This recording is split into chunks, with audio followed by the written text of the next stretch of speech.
Assalamualaikum students. I hope you people are doing good. Welcome to your physics lecture of class 9. Today we are going to discuss another topic of physics, that is inertia. Inertia is that property of an object that resists changes in its motion. An object at rest tends to stay at rest. An object in motion tends to keep moving at a constant speed in a straight line. Students, inertia किसी भी object में एक ऐसी property होती है, जब कोई भी बॉडी रेस्ट पोजीशन पे हो तो वो इनर्शिया की वजह से रेस्ट पोजीशन पे ही रहती है, और जब कोई बॉडी एक कांस्टेंट स्पीड से स्ट्रेट लाइन पे मूव करती जाए तो वो मूव करती ही रहती है ड्यू टू इनर्शिया.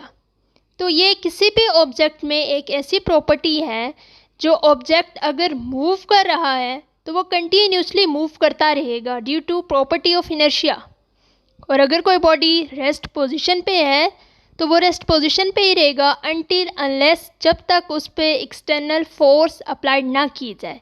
मींस जब एक बॉडी रेस्ट पोजीशन पे है, जब उस पर एक्सटर्नल फोर्स अप्लाई की जाती है तो वो बॉडी मूवमेंट शो करती है. तो जब तक एक्सटर्नल फोर्स ना अप्लाई की जाए वो बॉडी रेस्ट पोजीशन पे ही रहेगी ड्यू टू इनर्शिया. सेम इसी तरह जब लेट्स सपोज एक बॉल है, वो एक सरफेस स्मूथ सरफेस पे मूव कर रही है और बॉल कंटिन्यूसली मूव करती जाएगी जब तक उसके आगे कोई एक्सटर्नल फोर्स, कोई वॉल या कोई और आगे कोई भी एक्सटर्नल फोर्स ना अप्लाई की जाए, तब तक वो बॉल मूव करती रहे. So inertia is that property that is present in each and every body, either that body is in state of rest और at the state of motion. तो बॉडी में दो ही स्टेट हो सकती हैं, या तो वो रेस्ट पोजीशन पे है या बॉडी मूव कर रही है. तो दोनों कंडीशंस में हमारे पास इनर्शिया होगा. अगर कोई बॉडी रेस्ट पोजीशन पे है, नो मूवमेंट, तो तब भी इनर्शिया उसमें एग्जिस्ट करेगा. बेसिकली वो इनर्शिया की वजह से ही रेस्ट पोजीशन पे होगी. और अगर कोई बॉडी मूव कर रही है तो वो इनर्शिया की वजह से ही मूव करेगी जब तक उस पर एक्सटर्नल फोर्स लगा के उस बॉडी को रेस्ट से मोशन में ना कन्वर्ट किया जाए और मोशन से रेस्ट में ना कन्वर्ट किया जाए. तो ये स्टेट्स ऑफ मोशन या स्टेट ऑफ रेस्ट चेंज करने के लिए हमें एक्सटर्नल फोर्स लगानी पड़ेगी. Let's consider example to understand the concept of inertia. अब यहाँ पे आपको फिगर में दो व्हीकल्स नज़र आ रहे होंगे. Number 1 is bicycle and the other is truck. दोनों इस time state of rest position पे होंगे. अब इस स्टेट को चेंज करने के लिए हमने इस पे एक्सटर्नल फोर्स लगाना पड़ेगा.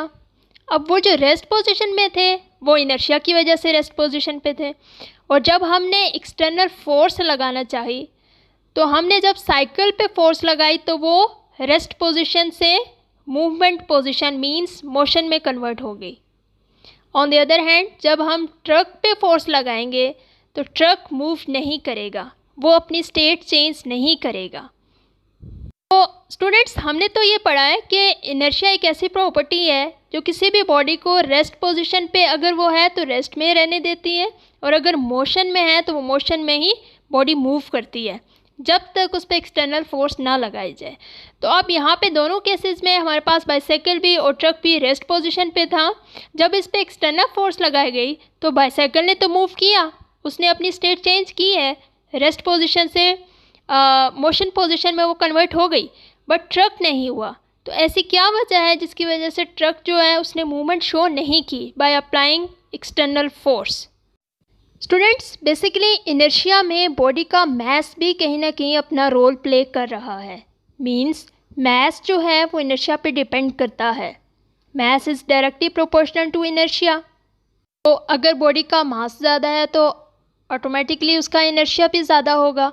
अगर बॉडी का मास कम है तो इनर्शिया भी कम होगा. मींस डायरेक्ट रिलेशन है इनर्शिया का मास के साथ. अब जैसे यहाँ पे बाइसाइकिल थी, उस पर एक्सटर्नल फोर्स लगाई और वो इजीली मूव कर गई. मींस उसने अपनी स्टेट चेंज किया क्योंकि बाइसाइकिल का मास कम है, और अगर मास स्मॉल होगा तो इनर्शिया भी स्मॉल होगा, और इनर्शिया स्मॉल होने की वजह से वो अपनी पोजीशन बॉडी चेंज करती है. अगर वो रेस्ट पोजीशन पे है तो वो मूवमेंट में आ जाएगी. अब बाइसाइकिल रेस्ट पे थी, इसका मास कम था, इनर्शिया भी कम लगा और इनर्शिया की वजह से ही वो मूवमेंट में भी आ गई। जबकि ट्रक में ये केस नहीं हुआ। ट्रक का मास लार्ज था एज़ कम्पेयर टू बाइसिकल। तो जिस बॉडी का मास ज़्यादा होगा वो due to motion of rest की वजह से, क्योंकि इसका इनर्शिया ऑफ रेस्ट बहुत ज़्यादा है तो इसने मूवमेंट शो नहीं की। तो जिसका मास ज़्यादा होगा उसका इनर्शिया भी ज़्यादा होगा और उस बॉडी को मूव करवाना मुश्किल हो जाएगा, क्योंकि mass is directly proportional to their inertia. Now students, let us discuss types of inertia with its example. Type number 1 is inertia of direction. The tendency of a body to oppose any change in its direction of motion is known as inertia of direction. Inertia of direction की वजह से body में एक ऐसी tendency आती है जब body move कर रही हो तो वो डायरेक्शन के ऑपोजिट मूव करवाती है। जिस डायरेक्शन में बॉडी मूव कर रही हो उस डायरेक्शन के ऑपोजिट बॉडी जो है वो मूव करती है। जैसे कि एक बहुत तेज़ी से बस मूव कर रही है और उसने कर्व लेना है, मींस बस ने टर्न लेना है एक फास्टली मूव करती हुई बस ने।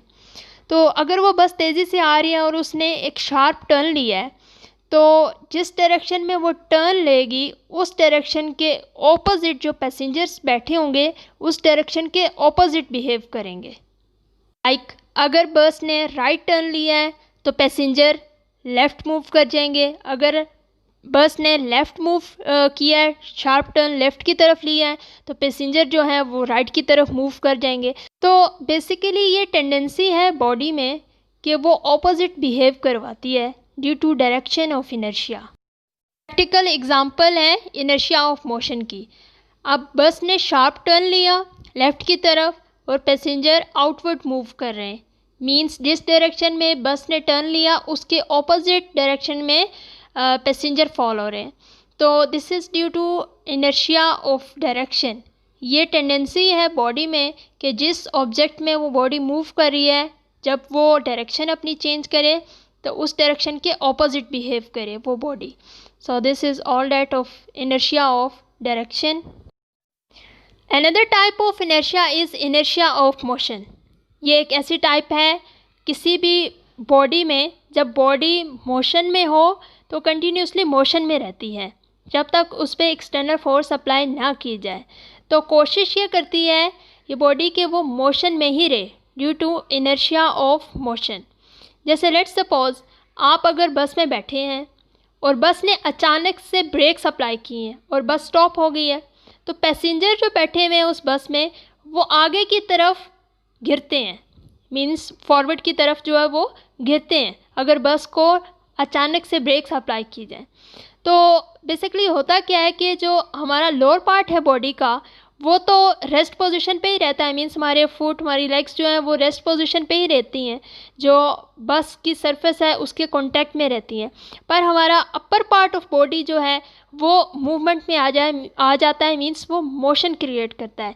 जैसे ही बस सडनली ब्रेक्स अप्लाई करती है तो बॉडी आगे की तरफ पुल होती है। अब जैसे यहाँ पे फिगर में शो किया गया है, जो कि बहुत यूजुअली हमारी डेली लाइफ में भी ये एग्जांपल होती है कि जैसे ही बस ने स्टॉप किया, उसने सडनली ब्रेक अप्लाई की तो पैसेंजर आगे की तरफ पुश हो रहे होते हैं, मीन फॉरवर्ड पुश हो रहे होते हैं due to the inertia of motion. Basically हमारा जो लोअर पार्ट है, मीन्स हमारे फुट जो हैं वो सरफेस ऑफ बस के साथ इन कांटेक्ट में रहते हैं, वो तो रेस्ट पोजीशन पे ही हैं, बट हमारा अपर पार्ट ऑफ बॉडी जो है वो आगे की तरफ पुश हो रहा होता है, फॉरवर्ड पुश हो रहा होता है due to the inertia of motion.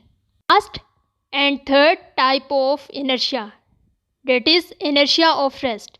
The tendency of a body to oppose any change in its state of rest is known as inertia of rest. जैसे लेट्स सपोज आप बस में खड़े होके जा रहे हैं, बस रेस्ट पोजीशन पे होगी, तो जैसे ही बस ने स्टार्ट लिया तो आप पीछे की तरफ पुश होंगे, बट आपका जो लोअर पार्ट ऑफ बॉडी है, लाइक आपकी लेग्स, आपके फुट जो हैं वो सरफेस के साथ कॉन्टैक्ट है जो बस की है और वो बस के साथ ही मूव करेंगी, बट आपकी बॉडी जो है अपर पार्ट ऑफ बॉडी वो पीछे की तरफ पुश होगी। जब बैकवर्ड पुश होगी तो वो इनर्शिया ऑफ रेस्ट की वजह से होगी। सेम इसी तरह जैसे एक चलती बस से आप उतर रहे हैं तो आप थोड़ा सा डिस्टेंस चलती बस के साथ तेज़ी से कवर करते हैं। वो इस वजह से होता है क्योंकि आपकी बॉडी ड्यू टू इनर्शिया आप मोशन में होते हो। जैसे ही बस ने मूव करना होता है, जब बस मोशन में होती है तो आपकी बॉडी भी मोशन में होती है। जैसे ही आप बस से उतरते हो तो आपकी बॉडी उस टाइम पे भी मोशन में ही रहती है ड्यू टू मोशन ऑफ बस। तो आप थोड़ी सी देर के बाद जो है वो आहिस्ता आहिस्ता मोशन की पोजीशन जो वो रेस्ट पोजीशन पे आती है, वेलोसिटी डिक्रीज़ होती है और फिर बॉडी रेस्ट पोजीशन पे आती है। अगर तो वो पैसेंजर चलती बस से जैसे ही उतरेगा और रेस्ट पोजीशन पे आने की कोशिश करेगा, मीन्स चलती बस से जैसे ही उतरेगा वो खड़ा होने की कोशिश करेगा, तो फिर वो आगे की तरफ फॉल हो जाएगा, फॉरवर्ड पुश हो जाएगा, क्योंकि उसकी बॉडी जो है वो मोशन में होती है ड्यू टू मोशन ऑफ बस, और मोशन ऑफ बस ड्यू टू इनर्शिया होती है। तो थोड़ा सा डिस्टेंस उसको बस के साथ मूव करता है वो, ताकि अपनी बॉडी को जो वो मेंटेन कर पाए और उसका मोशन जो है वो रेस्ट पोजीशन पे आ जाए। तो जब उसकी वेलोसिटी ज़ीरो हो जाएगी तो वो ऑटोमेटिकली बॉडी रेस्ट पोजीशन पे आ जाएगी और फिर अपनी बॉडी को मेंटेन कर सकता है।